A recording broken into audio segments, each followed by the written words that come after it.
Welcome to French Ramble, your cozy corner in the podcast world where the beauty of the French language meets lively discussions and interesting stories. Whether you're taking your first steps in French or looking to immerse yourself further, join me for a fun and slow-paced journey through book reviews, cultural deep dives, personal tales, and travel escapades. So, grab your favorite drink, get comfortable, and let's explore the richness of French life and language together. Bienvenue et bonne écoute! Aujourd'hui, je vais vous parler des addictions et des drogues. Alors, j'ai pas d'addiction à des drogues très fortes. Je n'ai jamais. La drogue la plus forte que j'ai testée dans ma vie, c'était la Mary Jane, la marijuana, ou en français on dit la weed. Euh, je vais vous donner un peu de vocabulaire. On appelle ça la weed, la bœuf, le shit. Je crois qu'il y a des différences entre bœuf, shit, weed. Je sais pas exactement parce que je ne connais pas. Et j'ai testé peut-être 2 fois de fumer un joint, like to smoke a joint. Euh, donc voilà, j'ai pas vraiment d'expérience avec les drogues un peu plus dures parce que ça me fait très peur. Déjà parce que je suis une méga control freak et donc je ne peux pas perdre le contrôle, c'est pas possible pour moi. Et surtout, j'ai peur des addictions parce que j'ai des addictions à des choses que peut-être beaucoup de gens ne considèrent pas comme des drogues, mais qui le sont. Par exemple, le Coca-Cola. Alors ça, c'est un vice terrible. Vraiment, je bois beaucoup, beaucoup de Coca-Cola. C'est terrible. En français, on dit Coca.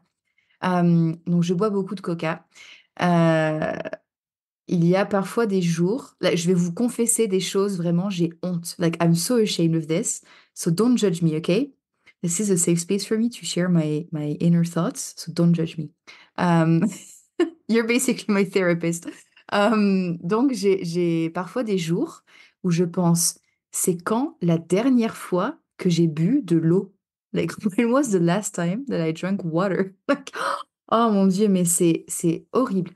Donc vraiment, je bois beaucoup trop de coca. Je fume des cigarettes, du tabac. Je fume beaucoup. Like I smoke a lot. Vraiment, c'est terrible. Après, je suis française, donc je suis obligée de fumer.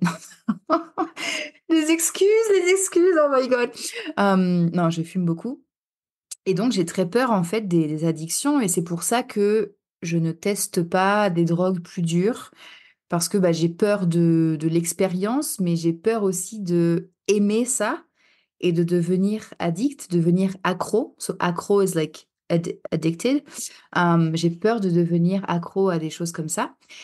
Et par exemple, j'ai arrêté de boire de l'alcool. Alors, j'ai jamais été accro à l'alcool, mais quand j'étais plus jeune, quand j'allais à l'université, et même un peu après, quand je suis arrivée à Madrid, je buvais beaucoup parce que je faisais la fête. Like I would party a lot. Donc je buvais quand je faisais la fête. Et c'est vrai que bah, c'est très facile de tomber dans ce rythme, in that rhythm, in that routine, où on boit tous les vendredis soirs. Et donc, le samedi, toute la journée, on a la gueule de bois. So, la gueule de bois is a hangover, like literally a wooden face. I think I talked about this in another expressions episode. On a la gueule de bois toute la journée le samedi et donc on ne fait rien. Peut-être qu'on sort encore le samedi soir. We go out again on Saturday night. Et le dimanche, on a encore la gueule de bois et on fait rien de très productif dans son temps libre. Alors, le temps libre, c'est pas pour être productif, c'est pour se reposer et faire des choses fun. Mais au final, on ne se repose pas vraiment. We don't really rest quand on a la gueule de bois, je pense. Et je j'ai arrêté en fait de boire quand je suis allée en Colombie, j'ai arrêté de boire. Je buvais de temps en temps, once in a while, mais pas vraiment. Et ensuite, j'ai eu des périodes où je faisais un peu la fête. Par exemple, quand j'étais au Mexique il y a 2 ans, J'ai beaucoup fait la fête pendant un mois et c'était vraiment... En fait, j'étais dans une auberge de jeunesse, like in a hostel, parce que j'étais digital nomade. Et enfin, la majorité des gens qui étaient là-bas étaient des voyageurs, like backpackers. Alors, ils faisaient la fête et puis la journée, ils allaient visiter des choses ou pas. Et voilà, les gens faisaient beaucoup la fête. Mais moi, la journée, je travaillais. Alors, c'était compliqué parce que je dormais comme 2 ou 3 heures la nuit. Et ensuite, toute la journée, je donnais des cours de français et j'étais très fatiguée. Et donc, je faisais beaucoup la fête et je buvais un peu, mais pas beaucoup, parce que je travaillais. Donc voilà, j'ai eu des périodes comme ça. Et puis ensuite, j'ai complètement arrêté de boire de l'alcool. Euh, Vraiment, la dernière fois que j'ai bu de l'alcool, j'ai bu un verre de cidre, like one glass of cider. Euh, voilà. Ah si, pendant la pandémie aussi, j'ai pris quelques cuites. I got drunk a couple of times, mais c'est tout. That was it. Yeah. Donc bref, l'alcool, je limite beaucoup parce que j'ai vraiment, vraiment, vraiment peur de l'addiction à l'alcool. Et par exemple, j'ai une règle très, très, très, très stricte. Je ne bois pas d'alcool seul. Like, I don't drink alcohol on my own. Jamais de ma vie, jamais, jamais, jamais je l'ai fait et j'espère ne jamais, jamais le faire. I hope to never, ever do it in the future. Parce que je pense que beaucoup de gens ont une addiction à l'alcool et c'est pas comme l'alcoolique, comme dans les films, qui se réveille sur le sofa avec une bouteille de vodka dans la main. Je pense que beaucoup de gens sont alcooliques, mais c'est pas cette image comme ça un peu dramatique. C'est entre guillemets juste euh, un verre de vin le midi, et puis 2 verres de vin le soir, et puis tous les week-ends, une bouteille, et puis des bières et trucs. Et au final, ils ne peuvent pas vivre sans. Like they can't live without. Et vraiment, je ne juge pas parce que si vous saviez la quantité de sucre que je consomme, je ne peux pas juger les gens pour leur consommation de quoi que ce soit, of whatever. Donc il y a zéro jugement. Mais c'est vrai que ça me fait peur. Ça me fait vraiment peur. Really afraid of that. Et ensuite, il y a aussi des addictions un peu plus sournoises, like sneaky, comme par exemple l'addiction aux réseaux sociaux. Donc ça, j'en ai parlé dans mon premier épisode de ce podcast.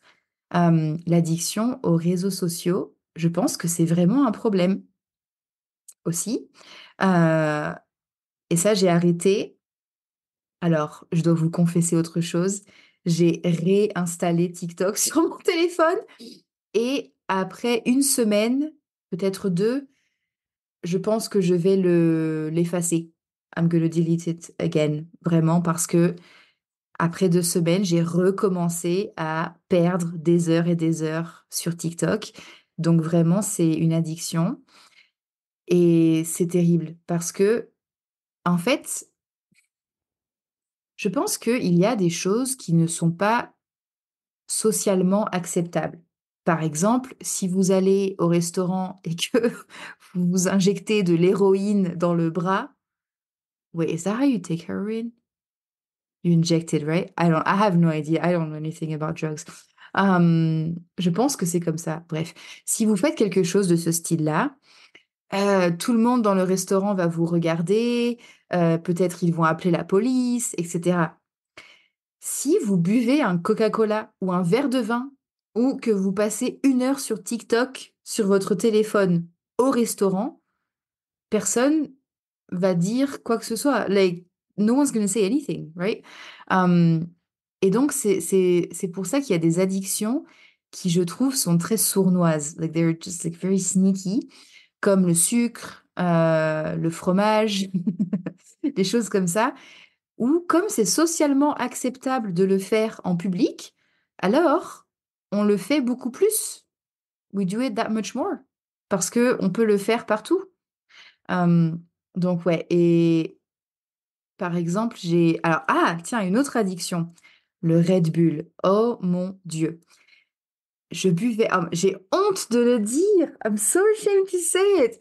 Je buvais comme 5 ou 6 canettes, like, cans de Red Bull par jour, tous les jours, tous les jours. Et quand j'ai déménagé en Thaïlande, en fait, en Thaïlande, ils ont je sais pas, une marque de Red Bull locale et donc c'est pas le même goût. It's not the same taste. Alors j'ai arrêté complètement et c'était un choc pour mon système vraiment d'arrêter. J'avais très mal à la tête, j'ai pleuré pendant 3 jours non-stop, sans aucune raison, without any reason, just cried. Hem et c'était vraiment difficile et puis quelques mois plus tard, je suis allée dans un supermarché, un peu international et cetera et j'ai trouvé du Red Bull européen. Donc j'ai acheté comme 12 canettes. I bought like 12 cans et j'ai bu peut-être 2 canettes à la maison et j'ai commencé à sentir mon cœur, like my heart, toum, toum, toum, like battre très, très, très, très vite et j'ai commencé à sentir l'anxiété et l'angoisse, like the anxiety et j'ai pensé: «Wow!» En fait, je ne me rendais pas compte, I really didn't realize l'impact que ça avait sur moi et comment j'étais tout le temps avec des migraines et tout le temps stressée parce que je pense que j'avais comme like a sugar crush. Non, that's Candy Crush, that's a game. What how do you call it like when you have a sugar rush and then when your body like needs more sugar? Is that a crash? Sugar crash? Sorry. I need to go learn English before I start making these podcasts again. Anyways, donc j'avais comme un manque de sucre, like a lack of sugar et donc mon c'est pour ça, je pense, que j'avais beaucoup de migraines et de choses comme ça et donc j'ai bu 2 canettes, cette fois-là et j'ai plus bu de Red Bull après, j'ai complètement arrêté. I quit it completely, hem et c'est bien parce qu'en plus, c'est tellement cher, like des fois, je pense, avec tout l'argent que je dépense sur les cigarettes et le coca, je pourrais acheter une maison. Mais vraiment, like, c'est triste! Oh mon Dieu, c'est triste, c'est vraiment super triste. Donc ouais, je trouve ça très, très triste, mais aussi très intéressant parce que au final, j'aimerais apprendre comme comment fonctionnent les addictions dans notre cerveau, quelle est la réaction chimique, comment ça fonctionne? Est-ce que c'est purement psychologique? Par exemple, la cigarette. Je sais qu'il y a une addiction chimique dans le corps, mais est-ce que il y a pas aussi une partie psychologique de: «Je termine de manger, hop, je fume une cigarette» ou bien, je oh mon Dieu, vous savez ce que je fais? Ah mais là, je vous confesse tous mes secrets, hein. Quand je me réveille le matin, la première chose que je fais, c'est de boire un coca et fumer une cigarette. You're gonna judge me so hard. I'm sorry. Ah, en fait, non, attention, je rectifie. Heu, Maintenant, parce que j'ai 2 chiens et surtout j'ai une chienne qui a beaucoup, beaucoup d'énergie le matin. Avant de fumer une cigarette et de boire un coca, je sors marcher avec elle dans la forêt pendant 1 heure et demie, 2 heures, tous les matins. Donc maintenant, la première chose que je fais, c'est de sortir dans la nature, faire de l'exercice, passer du temps avec mes chiennes. Mais ensuite, dès que j'arrive à la maison, as soon as I get home, cigarette, coca. You're gonna judge me so hard. Oh my God, I'm so ashamed of saying this. J'ai très honte de dire ça publiquement. Mais bon, voilà, moi, comment dire? Je suis toujours honnête et authentique et spontanée. Donc, voilà, c'est la vérité. Donc voilà, c'est tout pour aujourd'hui. C'était vraiment ramble aujourd'hui. Dites-moi, vous, quelles sont vos addictions? Est-ce que vous avez arrêté de fumer ou de boire ou des choses comme ça? Je suis vraiment curieuse parce que, comme je vous dis, ça m'intéresse beaucoup en fait, like comment on devient accro à quelque chose, comment on arrête.